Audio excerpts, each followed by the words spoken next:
For a long time, the American company Nvidia was the undisputed king of computer chips in China.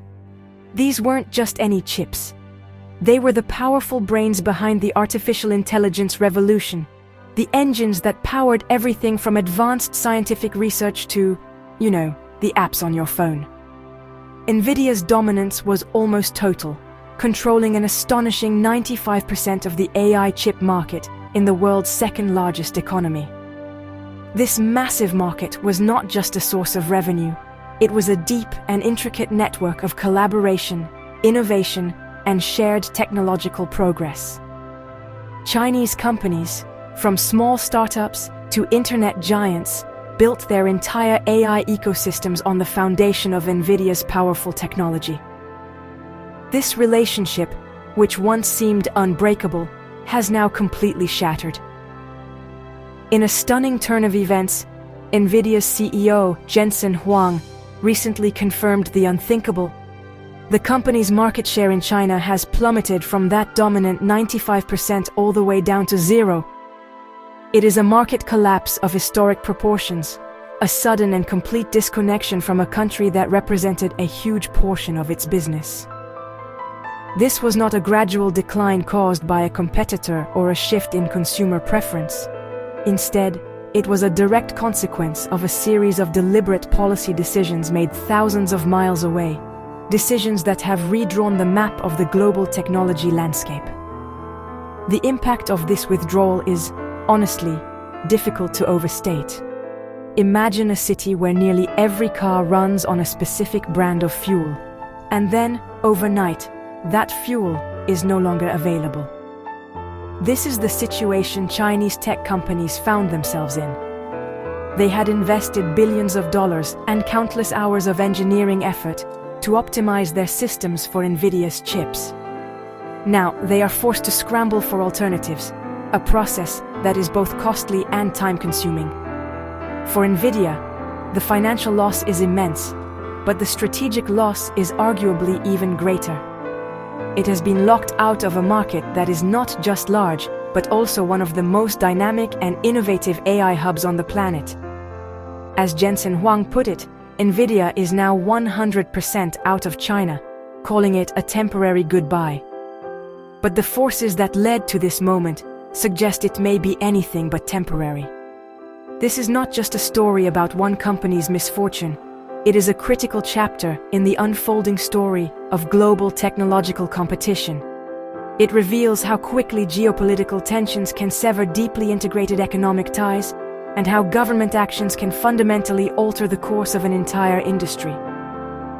The ripple effects of this single event will be felt for years to come, shaping the future of AI development, not just in the United States and China, but across the world.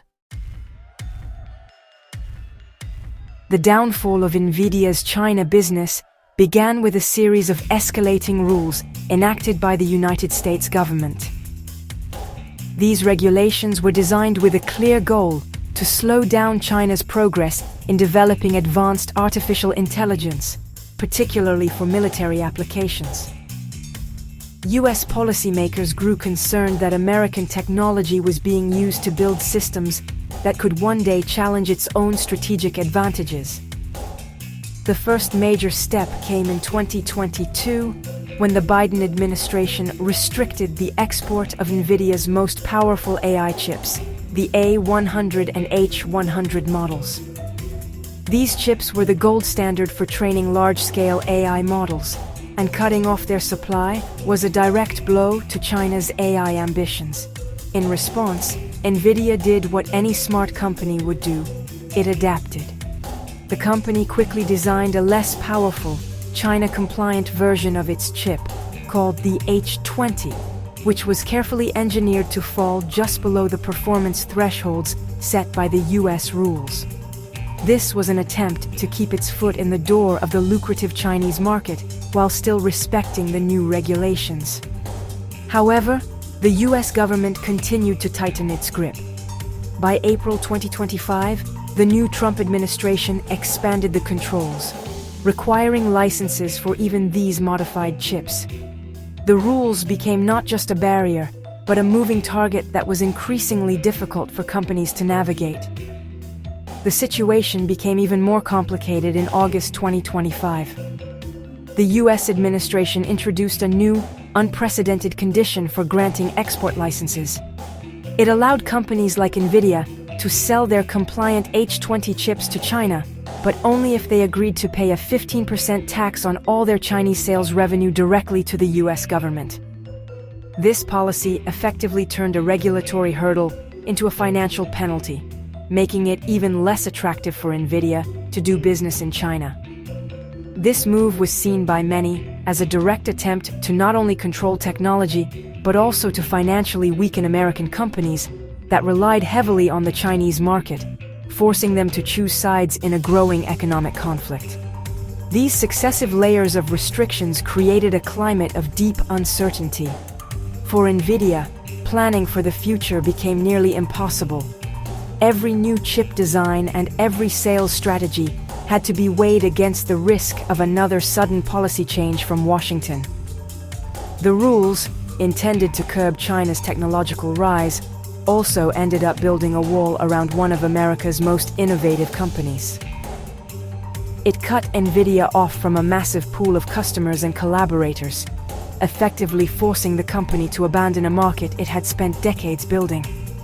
The government's strategy aimed at national security was now having profound and perhaps unintended consequences for its own technology industry. Faced with an increasingly unreliable supply of American technology, China did not simply wait for the situation to resolve itself. Instead, the US export controls acted as a powerful catalyst, accelerating China's long-standing ambition to achieve technological self-sufficiency. Beijing began to actively discourage its domestic tech giants, including companies like ByteDance and Alibaba, from purchasing Nvidia's compliant H20 chips. The message from the government was clear. The era of relying on foreign technology was over. It was time to look inward and build a domestic alternative, even if it meant accepting less powerful solutions in the short term. This was a strategic pivot from dependence to independence.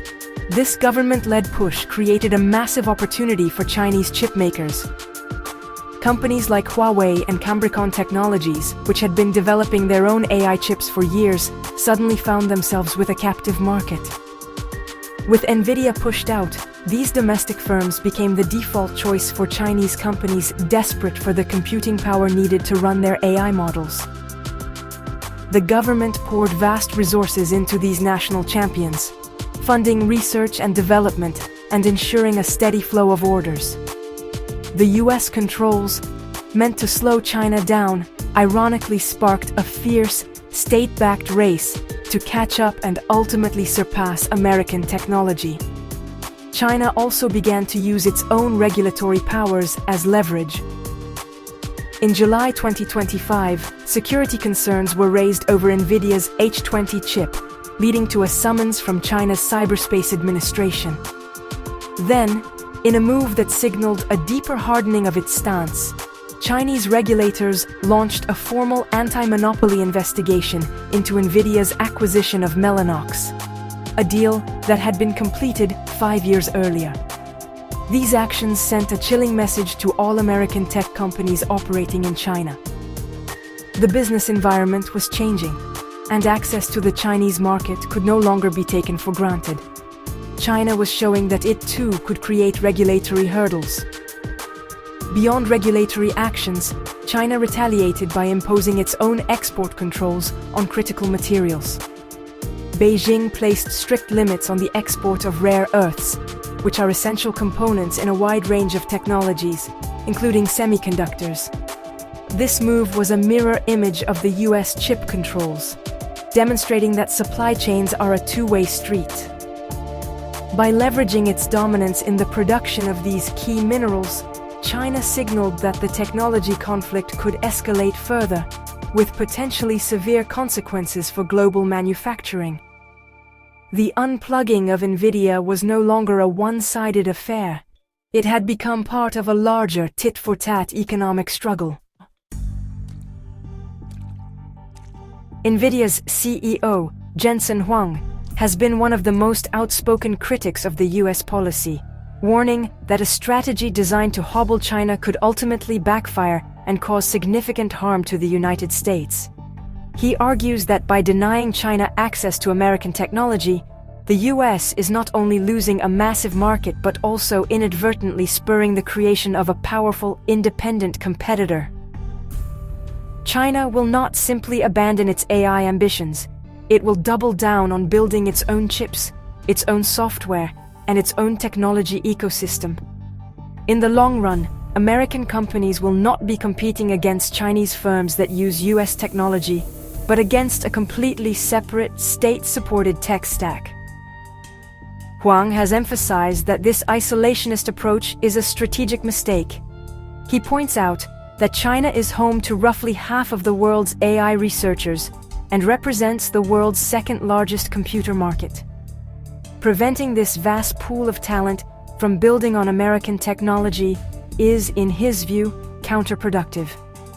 The goal, he argues, should be to have the world run on America's know-how and standards.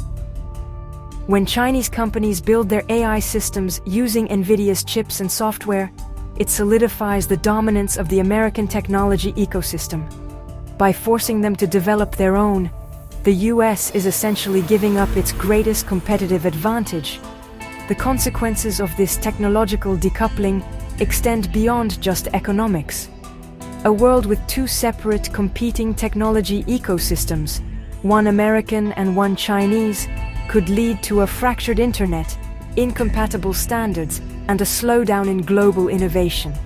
Collaboration has always been a key driver of technological progress.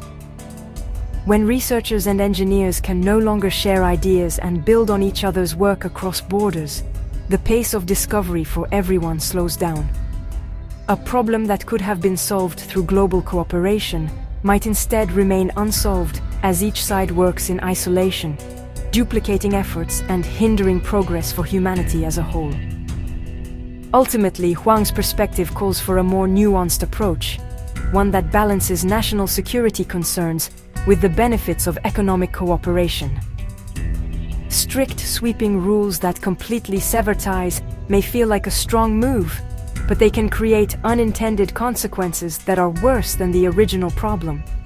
The story of Nvidia in China serves as a powerful cautionary tale. It shows that in our deeply interconnected world, building walls can be just as damaging to those inside as to those outside. The path to long-term technological leadership may not lie in isolation, but in smart, strategic engagement that encourages cooperation while safeguarding critical interests.